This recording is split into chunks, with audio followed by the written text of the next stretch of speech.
शिव पुराण श्री रुद्र संहिता तृतीय खंड अध्याय 46वां। शिव का परिछन व पार्वती का सुंदर रूप देखकर प्रसन्न होना। ब्रह्मा जी बोले, नारद, भगवान शिव सबको आनंदित करते हुए प्रसन्नता पूर्वक अपने गणों, देवताओं, सिद्ध मुनियों तथा अन्य लोगों के साथ गिरिराज हिमालय के धाम में गए।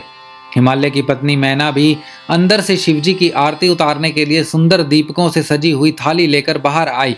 उस समय उनके साथ ऋषि पत्नियां तथा अन्य स्त्रियां भी मौजूद थी। भगवान शिव का मनोहर रूप चारों ओर अपनी कांति बिखेर रहा था। उनकी शोभा करोड़ों कामदेवों के समान थी।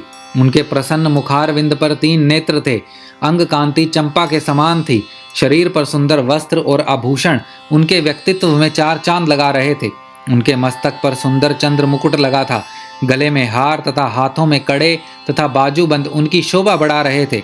चंदन, कस्तूरी, कुमकुम और अक्षत से उनका शरीर विभूषित था। उनका रूप दिव्य और अलौकिक था, जो अनायास ही सबको अपनी ओर आकर्षित कर रहा था। उनका मुख अनेकों चंद्रमाओं की चांदनी के समान उज्जवल और शीतल था। ऐसे परम सुंदर और मनोहर रूप वाले दामाद को पाकर हिमालय पत्नी मैना की सभी चिंताएं दूर हो गई। वे आनंद मग्न होकर अपने भाग्य की सराहना करने लगी।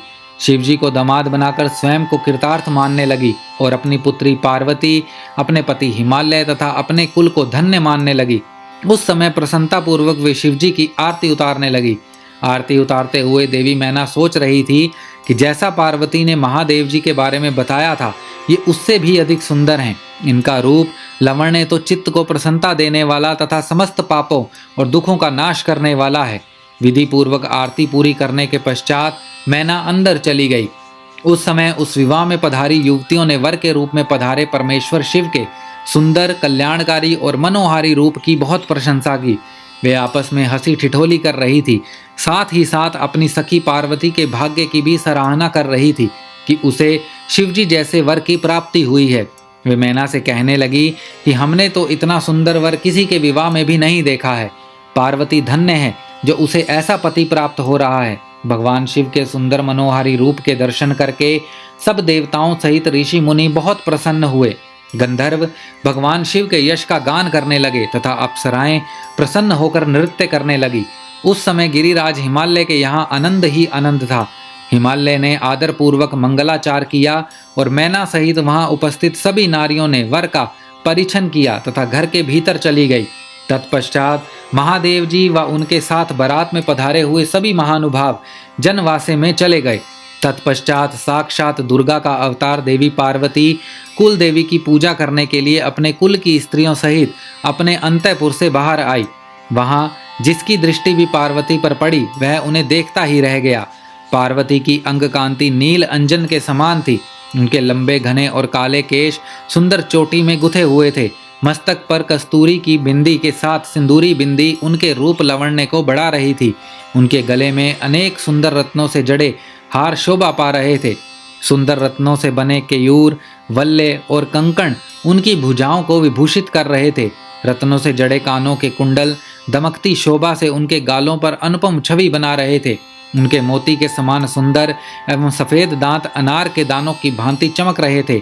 उनके होंठ मधु से भरे बिंब फल की तरह लाल थे। महावर पैरों की शोभा में वृद्धि कर रही थी। उनके अंगों में चंदन, अगर, कस्तूरी और कुमकुम का अंगराग लगा हुआ था। पैरों में पड़ी पायजेब से निकलती घुंघरुओं की रुंझुन रुंझुन की आवाज कानों में मधुर संगीत घोल रही थी। उनकी इस मंत्र मुग्ध छवि को देखकर सभी देवता उनके सामने नतमस्तक होकर जगत जननी पार्वती को भक्ति भाव से प्रणाम कर रहे थे। उस समय भगवान शिव भी उनके इस अनुपम सौंदर्य को कनखनियों से देखकर हर्ष का अनुभव कर रहे थे। पार्वती के अनुपम रूप को देखकर शिवजी ने अपनी विरह की वेदना को त्याग दिया। पार्वती के रूप में उनको मोहित कर दिया था। इधर पार्वती ने कुल देवताओं की प्रसन्नता के लिए उनका विधि विधान से पूजन किया। तत्पश्चात वे अपनी सखियों और ब्राह्मण पत्नियों के साथ पुनः महल में लौट आई। उधर मैं, विष्णु जी व भगवान शिव भी अपने अपने स्थान पर ठहर गए। श्री रुद्र संहिता तृतीय खंड अध्याय 46वां समाप्त।